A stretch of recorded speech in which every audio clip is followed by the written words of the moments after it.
Health Break is sponsored by Mission Health.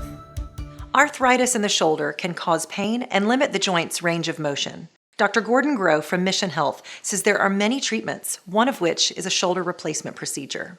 The components that are put in most shoulder replacements are designed to grow into the bone, and they should provide at least 20 plus years of lifetime experience for the patient. Although shoulder replacement is not as common as hip or knee replacement, the recovery is much easier than most people expect. Most patients will end up with relief of their pain within the first week after shoulder replacement surgery. Within the first week after shoulder replacement, most patients are going to say two great things. One, my deep achy shoulder pain is gone, and second, when I move my shoulder, it actually feels smooth for the first time in years. It can be done as an outpatient surgery, and done by the correct surgeon. It can be done through a small incision, and most of the therapy can be done on your own at home.